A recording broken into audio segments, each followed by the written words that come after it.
Hello. The game we're about to look at features basically an opening disaster, and also the white player was rated about 500 points higher than the one with black. In general, such games are quite good to look at because they can illustrate quite finely the main points of what happens when mistakes happen and how stronger players are capable of capitalizing on these mistakes. So this was a 10-minute game, I think, without increment. And again, as I've stated in one of the previous reviews, if anyone has seen it, it's not too good to play these games for analysis. They're more like practice.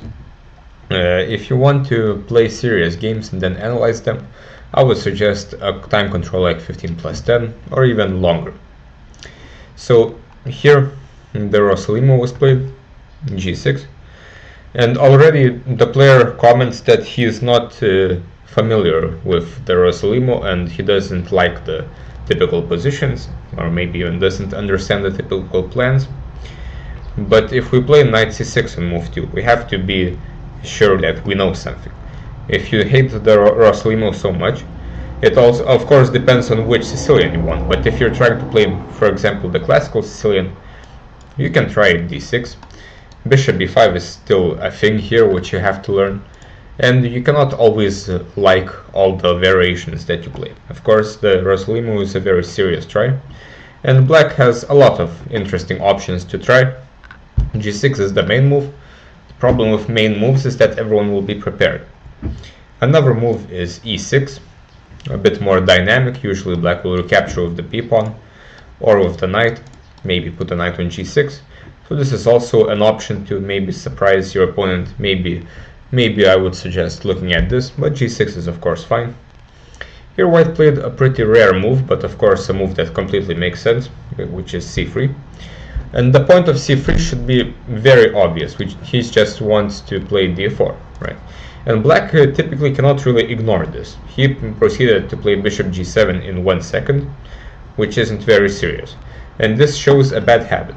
A good habit to have in openings is to know the precise moment when we cannot rely on memorization anymore. So up until here, of course, black probably knew that g6 is the best move, or at least the move that he plays. But after c3, he just played g6, which kind of means we want to play bishop g7. But we can also look at our opponent's ideas. And if we have never studied concretely c3 in this position, this means that the game has started. We have to stop and then think. And here black didn't do this, and he could have gotten already in some trouble with d4. Now this is definitely not ideal. White has gained the center, he has 2 pawns in the center, and this we should avoid. How to avoid it? Well, this is similar to the Alapin. There we play d5 or knight f6 mainly. Here d5 doesn't really look too great because we're pushing too many pawns, though this might be playable, but knight f6 is a lot better, attacking this pawn. And after e5, for example, knight d5, we have a typical Alapin. The bishop will go to g7, eventually we will play d6, and black should be quite fine with this position. So that's one of the variations. So after bishop g7, white first castled. Again, he could have just played d4, but castling is fine. Again, black should stop d4 in general, or at least make it more difficult. Maybe with e5. This is one structure that often arises in the Rossolimo. Of course, it is quite risky to open your king like this while it's still in the center. White will likely play d4 or take on c6 first. But this is one of the tabias from the 2020 World Championship between Caruana and Magnus, and people have figured out that black should be quite fine here. White sacrifices a pawn for a little bit, but if you know your stuff well, this is playable. But of course, if you don't, then this is already quite risky. Again, knight f6 should be possible. There's no reason not to do this. For example, castling. This is maybe not ideal since white takes the center, but at least we can put a knight on e4, which mitigates some of the disadvantages in space that we have. In the game, what happened was queen c7. Fought for 6 seconds, And this move is kind of difficult to understand. Oftentimes queen c7 happens in this position with c3 after white has played, for example, queen c2 to defend the e4 pawn and prepare d4. In those positions sometimes the queen might be hanging, but this is completely not the case, and queen c7 simply doesn't make any sense. As the player has pointed out, if he wants to play e5 he can just go e5, and also white's e5 is not really threatened. So here black clearly didn't really understand the Alapin theme of the position. Here e5 is not really dangerous. So queen c7, of course the downside of such moves is that we lose a whole move, and also developing the queen in the opening in general so early on isn't a good idea. So now white finally played d4, black took, another automatic decision, but here black should already think about how to not lose, basically, because he already has a very big disadvantage in development. He has no space in the center. He is fighting for survival, and after this white also gets a new square for the knight. In general, usually black takes here whenever the knight cannot go here anymore, which means it has gone here. Engine suggests d6, which is of course not very obvious, but d5 doesn't win a piece because of a6.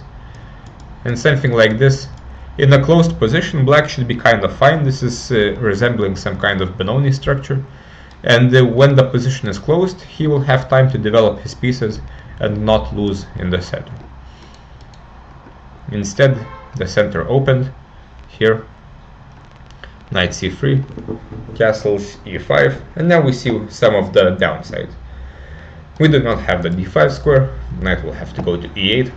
Of course, if we are able to play d6 at some moment, we will be kind of fine, especially if we develop the bishop.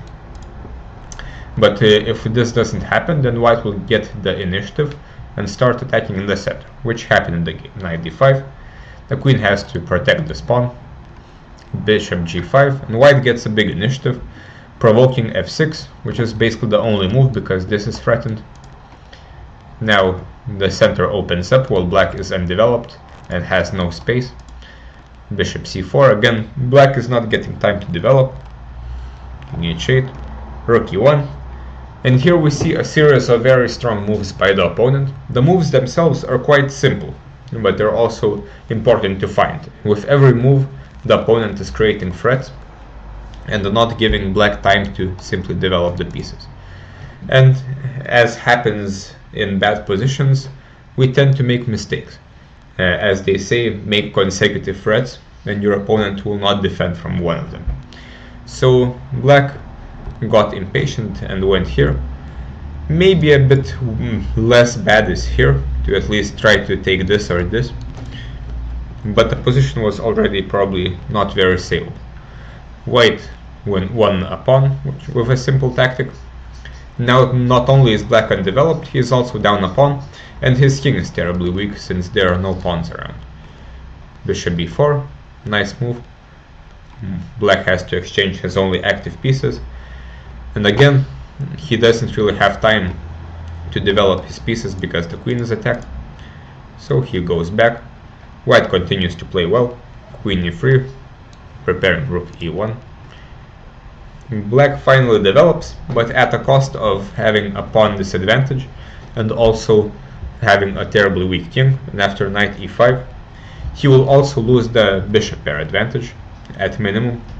Here black's only move was queen c8, which is definitely not something we like to do, but it parries this threat while also defending the bishop.